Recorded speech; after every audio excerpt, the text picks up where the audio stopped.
በታሪክ ውስጥ ብዙ አስገራሚ ወንጀሎች ተፈጽመዋል። አንዳንዶቹ ወዲያውኑ ሲፈቱ፣ ሌሎች ግን ለዘመናት ሚስጥር ሆነው ቀርተዋል። ዛሬ የምንመለከተው ታሪክ ግን ከሁሉም ይለያል። እንደ ኢሮፓውያን አቆጣጠር ኖቬምበር 24 1971 ዓመተ ምህረት በገና በዓል ዋዜማ ዝናባማ በሆነው በፖርትላንድ አየር ማረፊያ አንድ ረጅም ሰው በረጋ መንፈስ ወደ ቲኬት መቁጠሪያው ቀረበ። ራሱን ዳን ኩፐር ብሎ የሚጠራው ይህ ግለሰብ ማንም አላስተዋለውም ነበር። ግን ከጥቂት ሰዓታት በኋላ ይህ ሰው በኤፍቢአይ ታሪክ ውስጥ ትልቁን አሰሳ የሚያስጀምር ሰው ነበር እና ይህ ግለሰብ የአሜሪካን የአቪዬሽን ደህንነት ለዘላለም የሚቀይር እና እስከ ዛሬ ድረስ መልስ ያልተገኘለትን ጥያቄ ጥሎ የሚጠፋ ሰው ነበር። ዛሬ ስለ ዲቢ ኩፐር እውነተኛ ታሪክና ስለተገኙት ጥቂት ፍንጮች እና በምርመራ ውስጥ ስለተካተቱት ዋና ዋና ተጠርጣሪዎች በጥልቀት እንመረምራለን።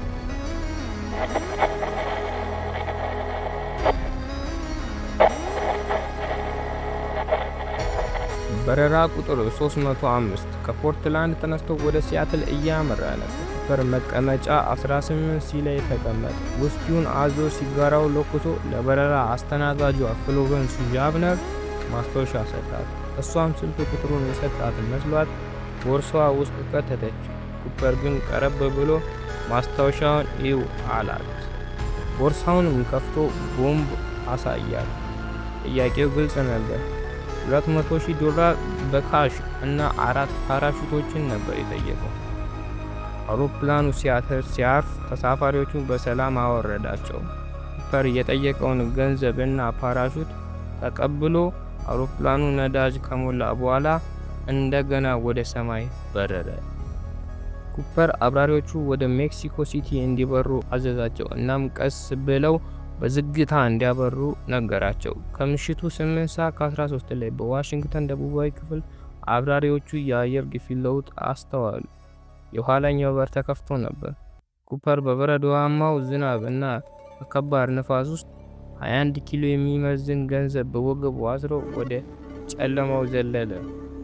ከአውሮፕላኑ ጀርባ ይከታተሉ የነበሩ የጦር ጀቶች ምንም ነገር አላዩም ነበር። ኩፐር ግን ወደ ደመናው ዘሎ ነበር።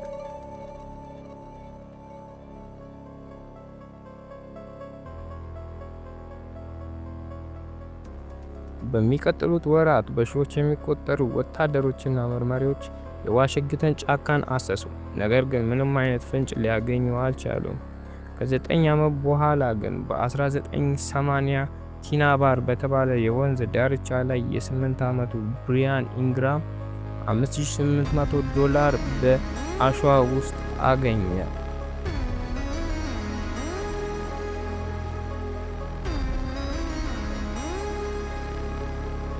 የሳይንስ ሊቃውንት በገንዘቡ ላይ ያለውን የጭቃ አይነት መረመሩ። ውጤቱ ግን የበለጠ ግራ የሚያጋባ ነበር። ገንዘቡ እዚያ ቦታ ላይ የደረሰው ከጠለፋው ከዓመት በኋላ ሊሆን እንደሚችል ገመቱ። ይህ ደግሞ የምርመራውን ሂደት የባሰ አወሳሳቢ አደረገው።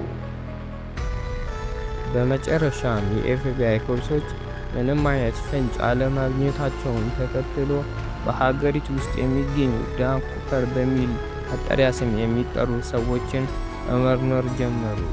ብዙ አድካሚ ምርመራዎች ከተደረጉ በኋላ ግን ምንም አይነት መረጃ ሊገኝ አልቻለም።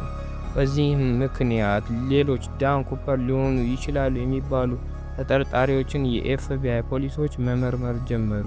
ከእነዚህም ውስጥ አንዱ ሪቻርድ ማክሮይ ኩፐር ከዘለለ ከወራት በኋላ ሌላ አውሮፕላን ጠልፎ በፓራሹት ዘሎ ነበር። ነገር ግን በጠለፋው ዕለት ሌላ ቦታ እንደነበር ማስረጃ ማቅረቡን ተከትሎ የኤፍቢአይ ፖሊሶች ከተጠርጣሪነት ዝርዝር ውስጥ ሊያወጡት ችለዋል።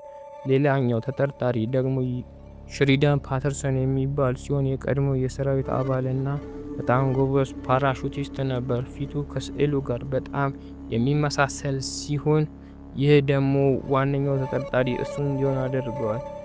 ነገር ግን ከጥቂት ወራት በኋላ የኤፍቢአይ ፖሊሶች ምርመራ ከመረመሩ በኋላ እሱ እንዳልሆነ ሊደርሱበት ችለዋል።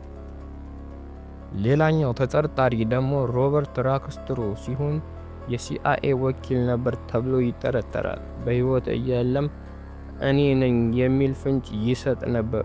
ነገር ግን ከምርመራዎች በኋላ ሮበርት ራክስትሮ እሱ እንዳልሆነ ተረጋግጧል። በመጨረሻም ኤፍቢአይ በ2016 ምርመራውን በይፋ አቁሟል። ዲቢ ኩፐር ሞቷል ወይስ አምልጧል? ያ ገንዘብስ የት ገባ? ብዙዎች እንደሚሉት ኩፐር በዚያ ምሽት አልተረፈም። ነገር ግን አስክሬኑ አለመገኘቱ እና ገንዘቡ በከፊል መገኘቱ ታሪኩን ለዘላለም ሕያው አድርጎታል። እናንተስ የትኛው ተጠርጣሪ እውነተኛ ይመስላችኋል? ኩፐርስ ሞቷል ወይስ በሕይወት አለ? ሀሳብ አስተያየታችሁን በኮመንት መስጫ ሳጥን ውስጥ አስቀምጡልን። ለተጨማሪ እንዲህ ያሉ ታሪኮች ሰብስክራይብ ማድረጉን አይርሱ።